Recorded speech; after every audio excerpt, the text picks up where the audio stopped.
झाला। सर्व देवता त्या ठिकाणी आनंदामध्ये भगवतीच्या नामाचा जयघोष करू लागले।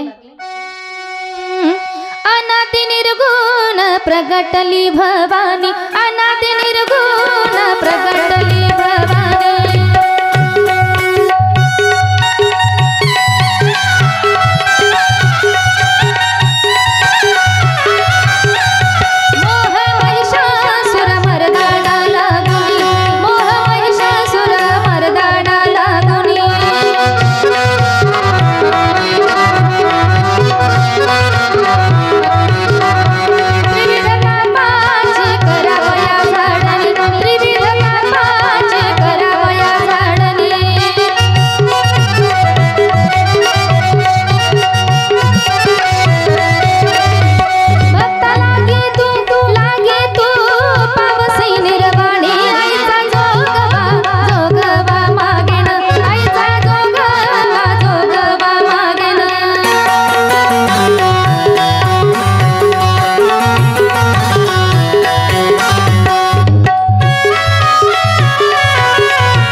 भगवती जगदंबा त्या ठिकाणी प्रकट झाली। दक्षालाही आनंद झाला। सर्व देवता त्या ठिकाणी आनंदाने भगवतीचा उदो उदो त्या ठिकाणी करत आहे। हळूहळू ती भगवती आता लहानाची मोठी होऊ लागली। सती मैया ही सतत त्या ठिकाणी भगवान भोले बाबाची पूजा करते आहे। अनेक प्रकाराने खडतर तपश्चर्या सती मैया त्या ठिकाणी करू लागली। अरण्यामध्ये जाऊन तप करते। इकडे सर्व देवता भगवान भोले बाबाला विनंती करतायत की आता सती मैया ही त्या ठिकाणी प्रगट झाली आहे, आता तुम्हाला लग्न करायला हरकत नाही। मग भोले बाबा स्वतः जाऊन सतीची त्या ठिकाणी परीक्षा घेत आहेत। अनेक प्रकाराने परीक्षा घेत आहेत सती मैयाची। वेश बदलून भोले बाबा जात आहेत आणि सतीला बोलू लागलेले की हे सती, तू ज्या महादेवासाठी तपश्चर्या करतेस, असं काय आहे त्या महादेवाकडे? तुला त्याच्याही पेक्षा सुंदर असा वर मी त्या ठिकाणी शोधून देतोय। भगवान विष्णू सोबत तू लग्न कर, दिसायला सुंदर आहे, संपत्ती आहे, वैभव आहे। पण सती मैयाने सांगितलं नाही, मी अनेक वेळा मरेल, अनेक वेळा जन्म घेईल, पण लग्न मात्र मी भोले बाबांच्या सोबतच करणार। काय म्हणे भोले बाबांकडे? त्याच्याकडे राहायला घर नाहीये, त्याच्याकडे बँक बॅलन्स नाहीये, त्याला कुठे जमीन नाहीये, त्याच्या अंगावर कपडे सुद्धा ढंगाचे नाहीयेत। असं काय पाहिलं म्हणे तू त्याच्यामध्ये? परीक्षा घेत आहेत, कारण भोले बाबा प्रत्येकाची परीक्षा घेत असतात। मी नेहमी सांगत असते, परीक्षा घेतल्याशिवाय तो भक्तांचा स्वीकार करत नाही। अनेक प्रकाराने सतीची परीक्षा घेतली, पण सतीने सांगितलं नाही म्हणे, मी भोले बाबालाच त्या ठिकाणी मनातून पती म्हणलेला आहे आणि मी भोले बाबांसोबतच लग्न करणार आहे। भोले बाबांना महादेवाला आनंद झाला। महादेवजी खऱ्या रूपामध्ये प्रगट झाले सतीच्या समोर। सतीला मनातून आनंद झाला, चरणावरती नतमस्तक झाली सती मैया। आणि महादेव सांगतात की सती, मी तुझ्या तपश्चर्येवर प्रसन्न आहे, तुला काय पाहिजे ते मागून घे। सतीनं सांगितलं, बाबा स्वामी, माझ्यापेक्षा तुम्हाला जास्त कळतं मला काय हवं आहे ते। तुम्हाला जे योग्य वाटत असेल ना ते तुम्ही मला द्या। भगवान भोले बाबा एवढे प्रसन्न झाले, एवढे प्रसन्न झाले। सतीला काही वर द्यायचा ना तर भगवान भोले बाबाच म्हटले, तूच मला काहीतरी दे म्हणे। आता मीच तुझ्याकडे आलोय ना, तर आता तूच माझी एक इच्छा पूर्ण कर की तूच आता मला पती रूपाने स्वीकार कर। सतीला आनंद झाला। सती परत दक्षाच्या घरी गेली। भगवान शंकर परत कैलास पर्वतावरती गेले आणि आता सर्व देवता मिळून भगवान भोले बाबाच्या लग्नाची तयारी करू लागले। लग्नाची तयारी करत असताना सर्व देवतांना आनंद झाला। भोले बाबा लग्नासाठी तयार झाले। सर्व वऱ्हाडी मंडळ त्या ठिकाणी जमा झालं। देवता सर्वांसमोर त्या ठिकाणी चालू लागले। भोले बाबा एकटेच मागं पडलेले। ज्यावेळेला भोले बाबांच्या लक्षात आलं की हे सर्व देवता मला एकट्याला मागं टाकून पुढे निघून जात आहेत, मग भोले बाबांनी काय केलं की आपले जे स्पेशल वऱ्हाडी होते भोले बाबांचे ते बोलावून घेतले। कोणते आहेत भोले बाबांचे वऱ्हाडी? शेजारी पाजारी। भोले बाबाचं राहणं स्मशान भूमीमध्ये आहे। मग सगळे स्मशानातली लोक भूत वेताळ त्या ठिकाणी बोलवले आणि त्यांना एवढा आनंद झाला की भोले बाबाच्या वरातीमध्ये ते भूत नाचू लागले। भूते वेताळ नाचती, भूते वेताळ नाचती, भूते भूते भूते वेताळ नाचती, भूते वेताळ नाचती, भूते वेताळ नाचती, भूते वेताळ नाचती, भूते वेताळ नाचती, भूते वेताळ नाचती, भूते वेताळ नाचती, हर्षयुक्त उमापती, भूते वेताळ नाचती, हर्षयुक्त उमापती, भूते भूते भूते वेताळ नाचती, भूते वेताळ नाचती, भूते वेताळ नाचती, भूते वेताळ नाचती, भूते वेताळ नाचती, भूते वेताळ नाचती, भूते वेताळ नाचती, भूते वेताळ नाचती।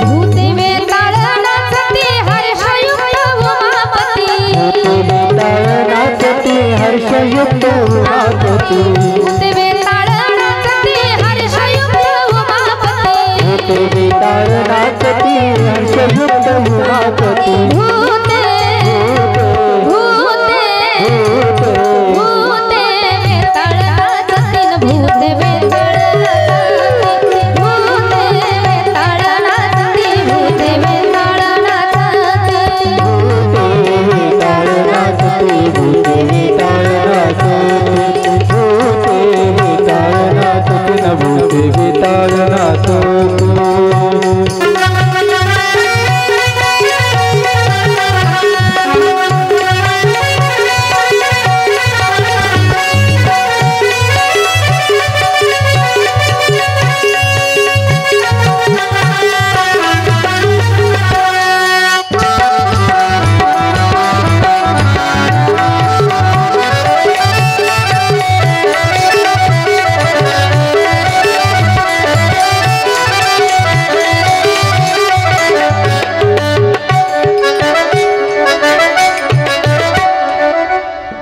बोरेश्वर भगवान की जय। पार्वती पते हर हर हर महादेव। भगवान भोले बाबाचं ते वऱ्हाड स्पेशल वऱ्हाड त्या ठिकाणी आलं आणि आनंद झाला भगवान भोले बाबांना। ते भूत वेताळ नाचत असताना भगवान भोले बाबा ही स्वतः त्या वराडामध्ये सोबत त्या ठिकाणी नाचू लागले आणि ती बारात आता दक्षाच्या नगरीमध्ये पोहोचली। दक्षाने ही सुंदर अशी लग्नाची तयारी करून ठेवलेली होती। आता सुंदर असा तो लग्न सोहळा त्या ठिकाणी संपन्न होतोय। आज आपण आजचं भोले बाबाचं लग्न वन डे पद्धतीनं करतोय बरं का। आजचं गेटकीन लग्न आहे आणि उद्या सुंदर अशी झाकी वगैरे आपण बनवणार आहोत। कारण तुम्ही म्हणता डबल डबल का, त्या बाबाचे 2-4 लग्न झालेले आहेत।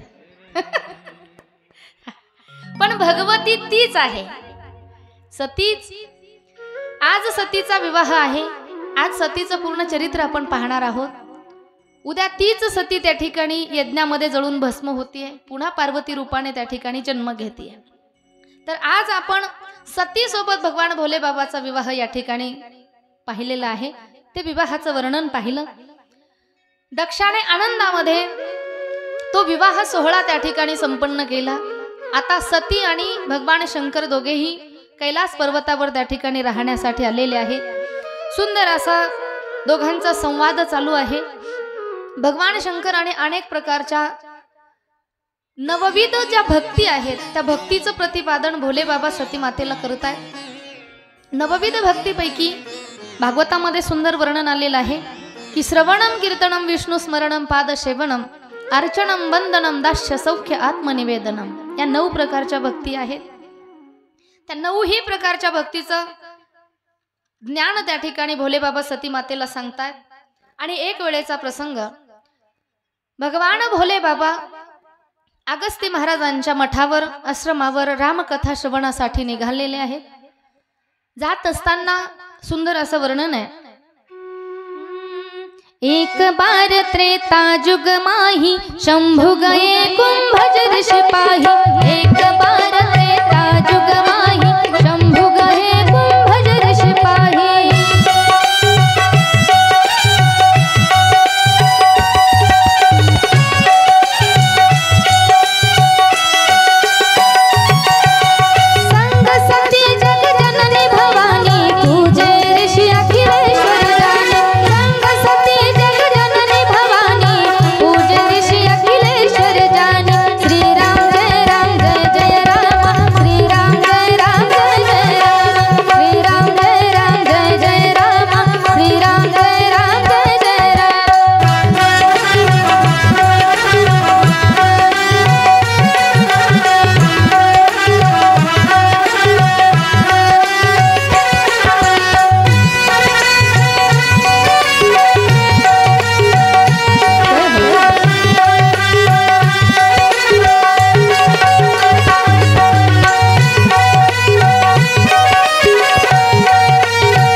त्रेता युगातली घटना आहे।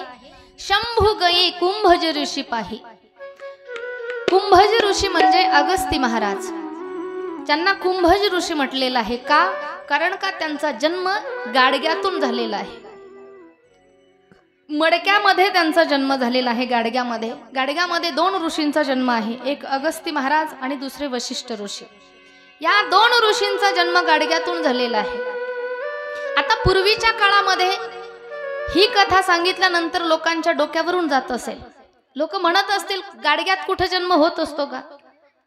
पण आता जेव्हा विज्ञानाने ही सिद्ध करून दाखवलं की गाडग्यात जन्म होऊ शकतो, कारण आता टेस्ट ट्यूब बेबी एक ट्रीटमेंट आहे। त्या ट्यूब मध्ये जर बेबी तयार होत असेल, ट्यूब मध्ये बाळ तयार केलं जातं, तर मग गाडग्यात जन्म का होणार नाही, हे आता लोकांना मान्य व्हायला लागलं। अगस्ती महाराजांच्या आश्रमावरती त्या ठिकाणी रामकथा श्रवणासाठी गेलेले आहेत भगवान भोले बाबा। सती मातेला सोबत घेऊन गेले, एकटे गेले नाही। शास्त्र सांगतं की कथा श्रवण करत असताना दोघांनी जोडीने कथा श्रवण केली पाहिजे। जोडीनं. आता भगवान शंकर पुढे होते, सतीला घेऊन गेले होते. आता इथं शंकराचाच पत्ता नाही. इथं बऱ्याचशा सती माताच आलेल्या आहेत. तुरळक काही कांडावर मोजण्या इतक्या जोड्या इथे उपस्थित असतील, है का नाही? तर कोण कोण जोडी नाही वर हात करा बघू. शिवजी, हा. गोदे बाबा जोडी नाही. पाले बाबा, वा वा, क्या बात आहे. किमान जेवढे शंकर आले तेवढे सतीला घेऊन आले. आणि बाकीच्या नुसत्या सत्या आल्या, शंकर हिंडत आहे आपलं तिकडं. चला, पण महादेव आणि सती माता दोघेही त्या ठिकाणी कथा श्रवणासाठी आलेले आहेत. आज आमचे बोराडे सरही कालपासून जोडीनं उपस्थिती लावतायत कथा श्रवणासाठी.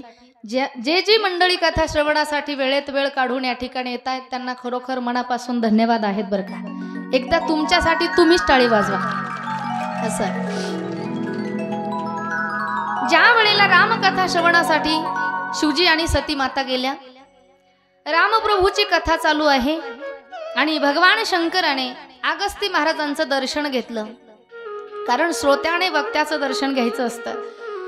भगवान भोले बाबांनी जेव्हा दर्शन घेतलं, अगस्ती महाराजांना मनातून आनंद झाला आणि अगस्ती महाराजही भगवान भोले बाबाच्या चरणावरती नतमस्तक होत आहेत. ही खऱ्या अर्थाने आपल्या वारकरी संप्रदायाची एक पद्धती आहे, एक शिष्टाचार आहे. इथे लहान मोठा काही भेद पाहिला जात नाही. इथे वयाचा भेद नाहीये, इथे जातीचा भेद नाहीये. वारकरी संप्रदायाने कधी जातीचा भेद केलेला नाहीये. भगवान परमात्म्याने कधी जातीचा भेद केला नाही. आपण रोज काकड्यामध्ये पाहतो की उंच नीच काही नेने भगवंत तिष्ठे भाव भक्ती देखोड. भगवान परमात्मा जात पाहत नाही, तो फक्त मनातला अंतकरणातला भाव पाहतो. भगवंताने जर जातीचा विचार केला नसेल, संत महात्म्यांनी जर जातीचा विचार केला नसेल, कारण संतांनीही कधी जातीचा विचार केला नाही. न पाहे याती कुळाचा विचार, संतांनी जातीचा विचार केला नाही. जातीचा भेद मानणारी जात म्हणजे माणूस. जातीत माणूस वाटून घेतला फक्त माणसानेच. आज जात भेद पाहतात ते फक्त माणसं पाहतात. जात देवानी पाहिली नाही, जात संतांनी पाहिली नाही, जात महापुरुषांनी पाहिली नाही. पण आज लोकांनी महापुरुषांना सुद्धा जातीत वाटून घेतलंय. किती मोठी शोकांतिका आहे. महापुरुष सुद्धा लोकांनी वाटून घेतले, नाही का? मराठा समाज असेल तो म्हणतो छत्रपती शिवाजी महाराज आमचा, माळी समाज असेल तो म्हणतो सावता माळी आमचा, वंजारी समाज असेल तो म्हणेन भगवान बाबा आमचा.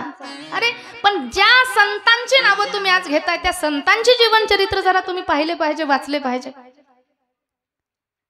आज एकही असा रस्ता किंवा एकही असा चौक रिकामा नाहीये की ज्या रस्त्याला महापुरुषाचं नाव नसेल. एकही रस्ता असा नाहीये. प्रत्येक रस्त्याला महापुरुषांची नावं दिलेत आपण, चांगली गोष्ट आहे. महापुरुषांची नावं दिलेत, पण याच्या पुढचं ऐका, लक्ष देऊन याच्या पुढचं ऐका. आता महापुरुषांची नावं रस्त्याला दिली हा विषय चांगला आहे, पण माझं वैयक्तिक मत असं आहे गड्या, रस्त्याला महापुरुषांची नावं देण्यापेक्षा त्या महापुरुषांनी दाखवलेल्या रस्त्यावर चला, ते त्यांना कधीही मान्य राहील.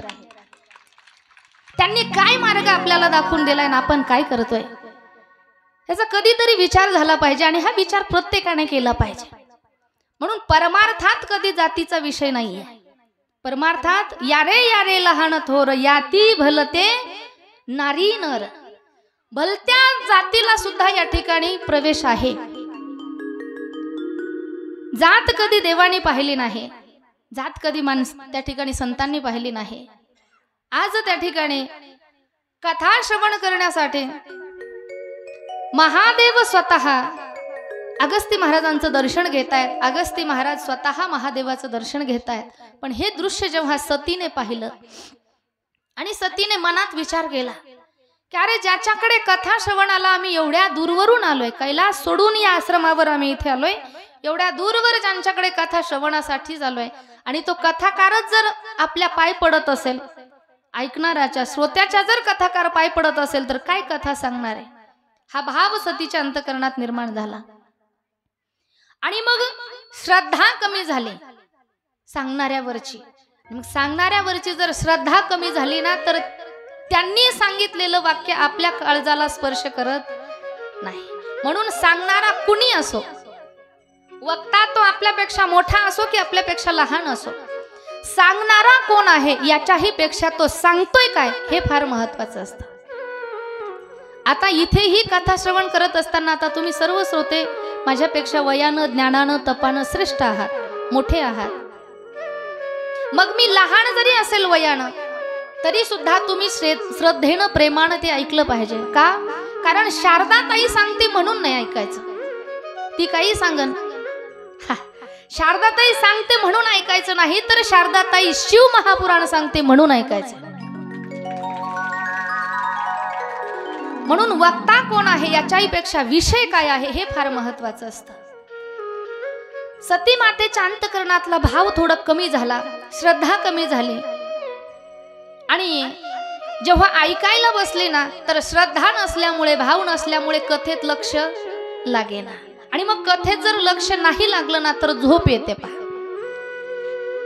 तुमच्या लक्षात आलं? कथेत जर लक्ष नाही लागलं तर मग झोप येते. आणि सती मातेला ही कथा चालू असताना झोप लागली. आणि मला वाटतं ही झोप लागण्याची पद्धत, कथेत झोपा लागण्याची पद्धत तेव्हापासून चालत आली. आजही कधी कधी येते ना कथेत डुकली.